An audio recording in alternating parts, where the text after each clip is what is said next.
Hey guys, welcome back. If you are new to my channel or just not yet subscribed, my name is Brittany and definitely make sure to hit that subscribe button. So I have to talk a little bit quieter because Jeff and Sebastian are both taking a nap, so I don't want to wake them up. That's also why I'm on the kitchen floor. Also, I am doing a giveaway. This giveaway is super easy. All you have to do is like this video, hit the subscribe button if you're not subscribed already, and comment down below what mythological creature is your favorite. So it has to be on this video, like this video, subscribe to my channel, and that's it, and then you're entered.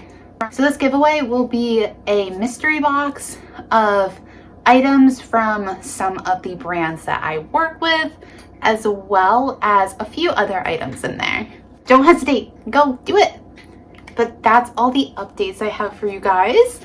Now we're going to dive right into golems. Now I find golems quite interesting.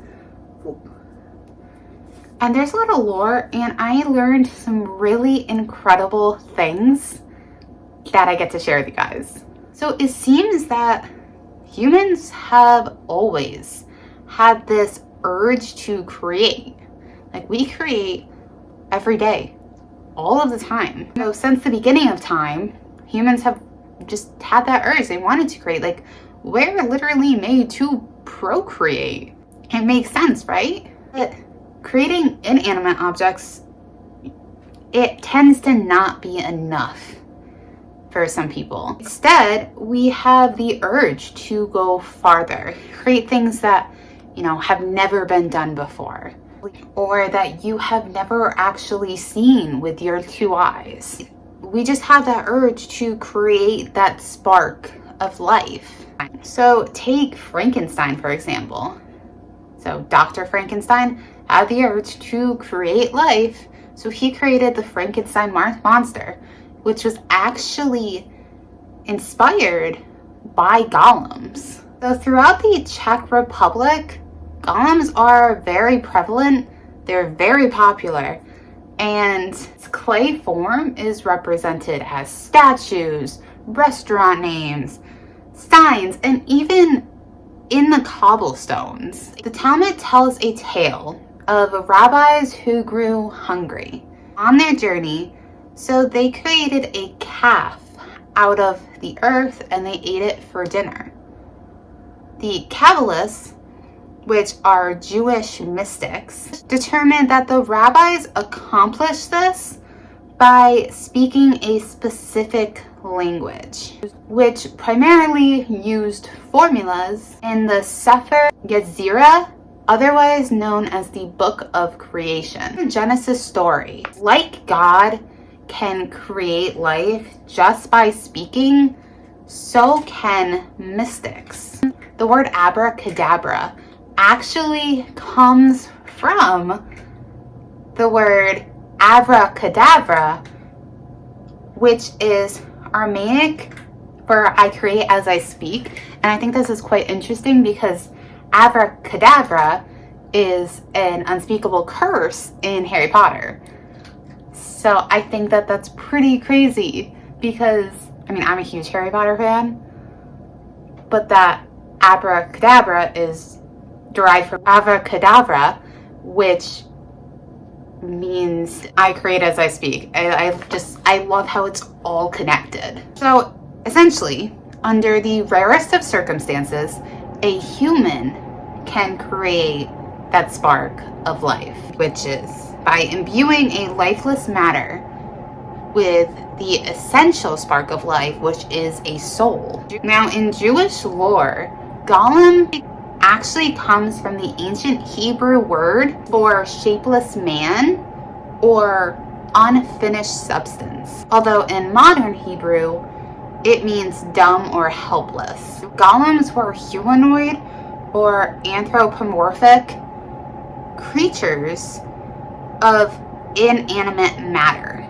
So essentially, they would be created out of mud, clay, rock, or other earthly materials, and they would be made into a humanoid form. They would be brought to life through magical means And sometimes they would be infused with an actual part of a soul. And when they would be brought to life, they would become fully mobile and completely obedient to the one that created them. So with golems, people would create golems with their own two hands because that's what it requires.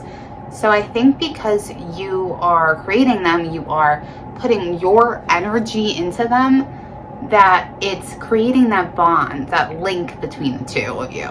Golems were also considered to be quite dangerous because they lacked independent thought and they didn't really have intelligence. They would also take orders extremely literal. And not only just orders, but everybody says things out of frustration, right? So if you're like, oh, so-and-so made me so mad, and then I wish blank, then the golem would take it as you actually wanted that to happen and would go and do that, even though that's not what you meant. And that could be something potentially very bad. Also be uncooperative or hard to control at times. But on the other hand, they were perfect for manual labor because they were quite strong and they would normally do what you told them to. They were great at being bodyguards or even guarding places when nobody was around that people didn't want, other people to go into. And in the 11th century, the Jewish poet and philosopher Solomon ibn Gabito was said to have a debilitating skin illness that actually ended up forcing him to self-exile. So he went into the woods to do that. Solomon made a female golem, which were not very common. Usually it was a male golem that was created, not so much a female one.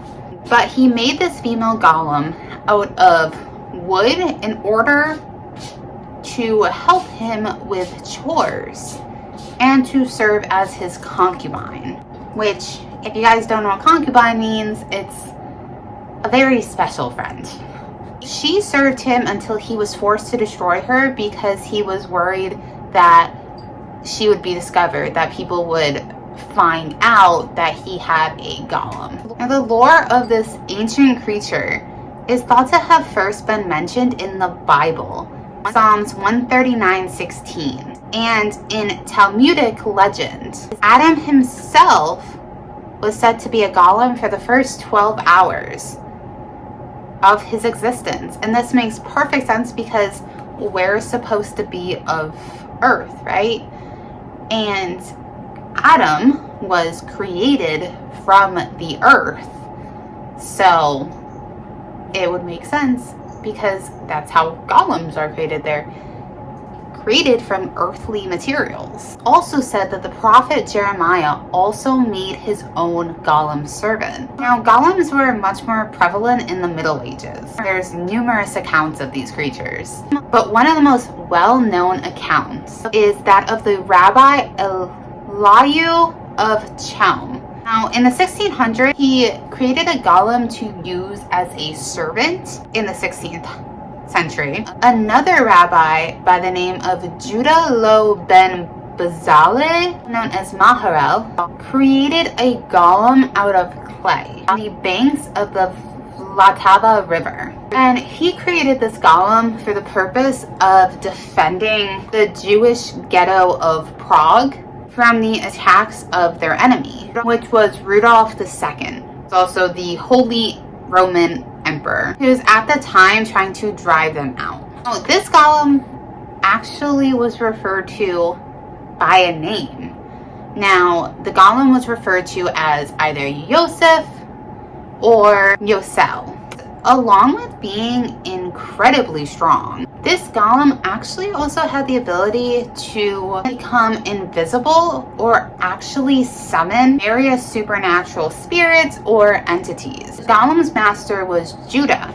He, because he was its master, could turn the creature on or off by adding or removing a piece of parchment that was placed in the Gollum's mouth. And this piece of parchment held the words that animated the Gollum. So these words were called a shem. So he would deactivate the Gollum when it became unruly or on days of the Sabbath. One time though, he forgot, which was a big mistake because the Gollum went into the city and caused a lot of damage until Judah removed the parchment once again and stopped the Gollum. So in other versions of this specific myth, Judah inscribed the words Emeth, E-M-E-T-H, into the creature's forehead. So then when he would deactivate the Gollum, he would smudge out the E, leaving just meth, because Emeth meant truth and meth meant dead. So he would just kind of like blur out, like even out the E, and then when he wanted to reanimate it, he would add the E again. So when the Aleph, which was what it was called, was removed from the creature's forehead, it would go into like this corpse-like state, and it would just kind of wait until that was added once more. So then it would be reactivated. Now, legend has it, which I think this is super cool, legend has it that this specific Gollum still exists today. That it's somewhere in the attic of the Al-Neshul, which is also known as the Old New Synagogue in Prague, which this creature would be so incredible to see. It just sits there as a statue, just waiting for someone to resurrect it by either adding that piece of parchment or filling in the missing letter.